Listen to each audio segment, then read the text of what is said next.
अशर यहाँ पर वापस जाने के लिए तैयार है, तो वो जब सजल उसको दरवाजे पर छोड़ने जा रही है तो अशर बहुत ज़्यादा उदास हो जाता है और कहता है कि सजल तुम्हें छोड़ने का बिल्कुल दिल ही नहीं चाह रहा। तो सजल भी बहुत ज़्यादा उदास होती है, तो वो कहती है कि तुम जाओ, मैं तुम्हारे पीछे पीछे आती हूँ। तो अशर उसे कहता है कि हाँ, मैं कोशिश करूँगी कि तुम जल्दी से यहाँ मेरे पास आ जाओ, क्योंकि मैं तुम्हारे बगैर नहीं रह सकता और ना तुम्हारे बगैर जाने का मेरा दिल चाह रहा है। तो सचल भी बहुत ज़्यादा उदास होती है। वो दोनों एक दूसरे के साथ बातें कर रहे होते हैं और एक दूसरे को अलविदा कर रहे होते हैं और दोनों बहुत ज़्यादा खफा होते हैं। तो सचल जैसे ही कमरे में आती है तो बहुत ज़्यादा रोना शुरू कर देती है और ज़्यादा अशर को याद करके बहुत ज़्यादा रोती है।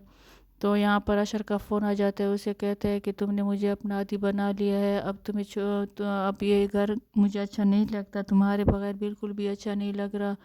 तो सजल उसे कहती है कि मुझे कौन सा अच्छा लग रहा है, मैं भी एक एक पल को गिन रही हूँ और तुम्हारे बगैर मेरा भी गुजारा नहीं हो रहा और मैं बहुत ज़्यादा तुम्हें याद करती हूँ। तो वो दोनों एक दूसरे से ये बातें कर रहे होते हैं और बहुत ज़्यादा उदास होते हैं और साथ में वो तो सजल भी रोती भी बहुत ज़्यादा है, तो अशर भी बहुत ज़्यादा परेशान होता है, खफा होता है। तो इस तरीके से इन दोनों की बातें चल रही होती हैं। और यहाँ पर जो फरीन है उसको वो अपने पुराने जो शौहर है उसको देखती है, तो वो दोनों एक दूसरे को देखते हैं तो वो अचानक हैरान हो जाते हैं।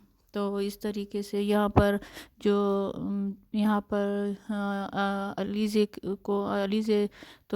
अलीज़े जो है वो उमेर के साथ होती है और उसके साथ डिनर कर रही होती है। तो वो उसे कहते हैं कि तुमने कभी किसी से प्यार नहीं किया, तो उमेर उसे कहते हैं कि किया था, लेकिन जैसे अगर किसी को कोई आपको रिजेक्ट कर ले तो उसका बहुत ज़्यादा तकलीफ़ होती है।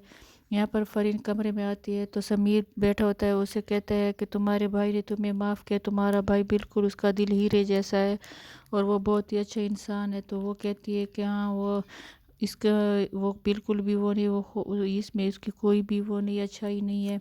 और बहुत ज़्यादा गुस्से से कमरे से बाहर आ जाती है। तो उसकी माँ उससे कहती है कि फरीन, तुम क्यों हर वक्त चने चबाती रहती हो, अंगारे चबाती रहती हो। तो वो कहती है मैं कोई अंगारे नहीं चबाती, अगर आपको इस घर पर हुक्मरानी करनी है तो तुम्हें सजल को रोकना होगा कि वो वहाँ पर अशर के पास ना जाए, वरना तुम्हारी हुक्मरानी ख़त्म हो जाएगी, क्योंकि अशर उससे बहुत ज़्यादा प्यार करता है और उसका वो फिर आपको कब पूछे कभी नहीं। तो उसकी माँ कहती अजीब वो उसे कहती कि यार तुम क्या अजीब सी बातें कर रहे थे। तो वो फरीन कहती है कि हाँ, मैं बिल्कुल सच कह रही हूँ, तुम देखना कि तो सचल तुम्हारे साथ क्या करती है। तो वो दोनों एक दूसरे से ये बातें कर रहे होते हैं, बहस कर रहे होते हैं।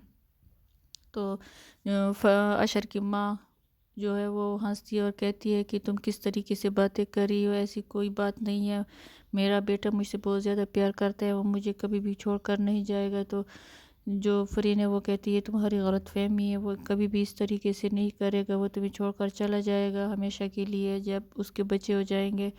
अभी वो दोनों एक यही बहस कर रहे होते हैं।